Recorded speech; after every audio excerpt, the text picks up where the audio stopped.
ঋণ থেকে মুক্তি লাভের কোনো দোয়া আছে কি? হ্যাঁ, ঋণ থেকে মুক্তি লাভের দোয়া হাদিসে বর্ণিত হয়েছে। আলী রাদিয়াল্লাহু তাআলা আনহু থেকে বর্ণিত হাদিসে আমরা জানতে পারি যে নবী করিম সাল্লাল্লাহু আলাইহি সাল্লাম তাঁকে অর্থাৎ আলী রাদিয়াল্লাহু তাআলা আনহুকে শিক্ষা দিয়েছেন ঋণ থেকে মুক্তি লাভের একটি দোয়া।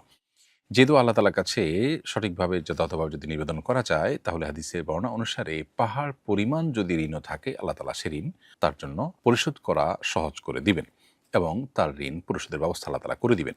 দোয়াটি হলো আল্লাহুম্মা কফিনি বিহালালিকা আন হারামিক ওয়া আগনিনি বিফদলিকা আম্মান সিওয়াক। আবার বলছি, আল্লাহুম্মা কফিনি বিহালালিকা আন হারামিক ওয়া আগনিনি বিফদলিকা আম্মান সিওয়াক। যার অর্থ হলো, হে আল্লাহ, আপনার পক্ষ থেকে হালাল পেয়ে যেন আমার প্রয়োজন আমি পূরণ করতে পারি, হারাম এর প্রয়োজন যেন আমার না হয়। হারাম থেকে আপনি আমাকে অমুখাপেক্ষী করে দিন, হালাল আমার জন্য যথেষ্ট করে দিন। আর আপনি ছাড়া অন্য কারোর প্রতি আমাকে মুখাপেক্ষী করবেন না। এখানে ঋণ পরিশোধের আকাঙ্ক্ষা আল্লাহর কাছে নিবেদন করাটা নিহিত আছে। এই হাদিসটি তিরমিজিতে বর্ণিত হয়েছে হাসান সূত্রে। বিধায় আমরা এ দোয়ার মাধ্যমে ঋণ পরিশোধের জন্য আল্লাহ তাআলার কাছে নিবেদন করতে পারি, বিশেষভাবে দোয়া করতে পারি, ঋণ পরিশোধের জন্য আল্লাহর কাছে সাহায্য চাইতে পারি। অতএব আমাদের ঋণ পরিশোধের জন্য যে পার্থিব চেষ্টা আছে, যেটা আমাদের করণীয় আছে সাধ্য অনুযায়ী, সেটা তো আমরা করবই। যেমন আমার স্থাবর অস্থাবর সম্পদ বিক্রি করে হলেও আমি ঋণ পরিশোধ করবার চেষ্টা করব। পাশাপাশি আল্লাহ রাব্বুল আলামিনের সাহায্য চেয়ে আমি এভাবে দোয়া করতে পারি, আল্লাহুম্মা কফিনি বিহালালিকা আন হারামিক ওয়া আগনিনি বিফদলিকা আম্মান সিওয়াক। আল্লাহ তাআলা আমাদের সবাইকে ঋণমুক্ত করে, ঋণের বোঝা থেকে মুক্তি দান করে তারপর দুনিয়া থেকে যাওয়ার তৌফিক নসিব করুন। মুমূর্ষ ব্যক্তিকে কিভাবে শোয়াবে, দয়া করে বিস্তারিত জানাবেন।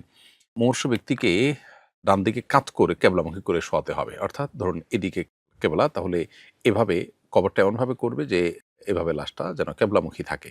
অনেকে এভাবে চিৎ করে শুইয়ে শুধুমাত্র ঘাড়টাকে কেবলার দিকে ফিরিয়ে দেয়। এটা সুন্নাহ নয়। সুন্নাহ হলো পুরো বডিলি যেন কেবলামুখী একটু কাত হয়ে থাকে, সেভাবে কার্ভ করে কবরের মধ্যে আবার আলতো করে একটু জায়গা কেটে ওখানে লাশটাকে রাখা। যদি সেরকম কাটার কোনো সুযোগ না থাকে, তাহলে সেক্ষেত্রে উপর দিকে শুইয়ে রাখাটাও এটিও জায়েজ আছে, যদি ওরকম কোনো উপায় না থাকে। তবে সাধারণ অবস্থাতে কেবলামুখী করে শোয়ানোটাই হলো সুন্নাহ। মুসাফির যদি মুকিমের পেছনে জোহরের নামাজ আদায় করেন, তাহলে কত রাকাত পড়বেন? উত্তর হলো, মুসাফির ব্যক্তি যদি স্থানীয় ইমামের পেছনে নামাজ পড়েন, তাহলে সেক্ষেত্রে পূর্ণ নামাজ পড়বেন। যেহেতু ইমাম পূর্ণ নামাজ পড়বেন, ইমামের আনুগত্য করতে গিয়ে তিনিও পূর্ণ নামাজ পড়বেন। আর এর বিপরীতে যদি এমন হয় যে ইমাম মুসাফির হন আর পেছনে নামাজ পড়া ব্যক্তি স্থানীয় হন, তাহলে ইমামের সাথে 2 রাকাতের পর ইমাম সালাম ফিরিয়ে ফেলবেন, তখন তিনি দাঁড়িয়ে আরও 2 রাকাত প্লাস করবেন, অর্থাৎ তিনি পূর্ণ নামাজ পড়বেন। যেহেতু তিনি ইমামের আনুগত্য করার পরও তার পূর্ণ নামাজ পড়তে কোনো অসুবিধা নেই, অর্থাৎ সালাম ফিরানোর পরে বাকি নামাজ তিনি পড়তে পারছেন, বিধায় তার জন্য পূর্ণ নামাজ আদায় করাটাই হলো আবশ্যক। রমজানে অসুস্থ থাকার কারণে রোজা রাখতে পারিনি, এখন ধারাবাহিকভাবে রাখছি। আজ রাতে কাজা রোজার নিয়ত করিনি, সাহরির জন্য জাগ্রতও হতে পারিনি। দিনের বেলা নিয়ত করেছি, রোজা আদায় হবে কিনা? প্রিয় দর্শক, কাজা রোজার নিয়ত সুবহে সাদিকের আগে করতে হবে। অর্থাৎ দিনের বেলা নিয়ত করলে কাজা রোজা আদায় হবে না, তবে নফল রোজার নিয়ত দিনের বেলায় করা যায়। অতএব দ্বিপ্রহরের আগ পর্যন্ত, জোহরের ওয়াক্ত হওয়ার আগ পর্যন্ত সময়ের মধ্যে যে নিয়ত করেন আপনি, তাহলে সেক্ষেত্রে নফল রোজা হতে পারে। নবী করিম সাল্লাল্লাহু আলাইহি ওয়াসাল্লামের জীবনে এমনটি একবার ঘটেছিল যে দিনের বেশ খানিকটা সময় চলে যাওয়ার পর, প্রথম অংশ মূলত এটি চলে যাওয়ার পর নবী সাল্লাল্লাহু আলাইহি ওয়াসাল্লাম নিয়ত করেছেন যে তিনি যেহেতু কিছু খাননি, তাহলে তিনি রোজাদার। এটি নফল রোজার ক্ষেত্রে। কিন্তু কাজা রোজা, ফরজ রোজা এগুলো মূলত রাতে নিয়ত করতে হবে, এবং দিনের একটা অংশ চলে গেছে তারপর আপনি নিয়ত করলেন, তাতে কাজা রোজা আদায় হবে না। অতএব এরকম রোজা আপনি রেখে থাকলে সেটি নফল হিসাবে বিবেচিত হবে এবং তার সওয়াব আপনি পাবেন, তবে ফরজ কাজা রোজা হিসাবে সেটি বিবেচিত হবে না।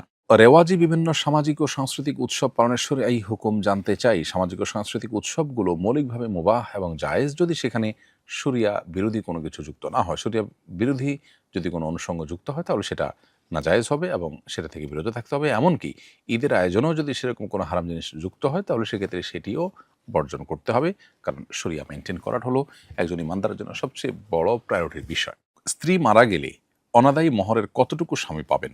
মহর আদায় করা হয়নি, এর মধ্যে স্ত্রী মারা গেলেন, তাহলে স্ত্রীর মহরের টাকা তো পরিশোধ করতে হবে। মৃত্যুর পর তার পক্ষ থেকে এটি গ্রহণ করবেন তার ওয়ারিসরা। এখন প্রশ্ন হলো, স্বামী নিজেও তো ওয়ারিস, তারা তো একটা হিস্সা আছে, তাহলে সেক্ষেত্রে কতটুকু তিনি মহরের থেকে তার ওয়ারিস হিসাবে, হিস্সা হিসাবে পাবেন? এর উত্তর হলো যে, স্ত্রী মারা যাওয়ার পর তার মহরের টাকাটা যেটা পরিশোধ করা হবে, সেটা স্ত্রীর অন্যান্য রেখে যাওয়া যে সম্পদ আছে, সে সমস্ত সম্পদের মধ্যে গণ্য হয়ে পরিত্যক্ত সম্পদে পরিণত হবে, এবং এটি ওয়ারিসদের মধ্যে শরিয়ার যে অনুপাত আছে, কোরআনে বর্ণিত যে অনুপাত আছে, সে হারে বণ্টিত হবে।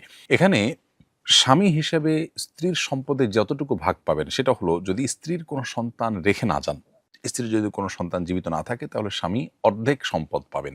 অতএব মহরের টাকা এবং আরও কিছু থাকলে এই সবগুলো থেকে ঋণ পরিশোধের পর যতটুকু টিকবে ততটুকু এর অর্ধেক সম্পদ স্বামী পাবেন, যদি স্ত্রী কোনো সন্তান রেখে না যান। যদি স্ত্রী সন্তান রেখে যান তাহলে সেক্ষেত্রে 1/4 বা 4 ভাগের 1 ভাগ পাবেন হলো স্বামী। অতএব মহর এবং অন্যান্য সম্পদ সব মিলিয়ে 1/4 পাবেন হলো স্বামী, যেটা তার মিরাস হিসাবে তিনি পাবেন, এবং সেটা হলো যদি স্ত্রীর কোনো সন্তান থাকে তখন।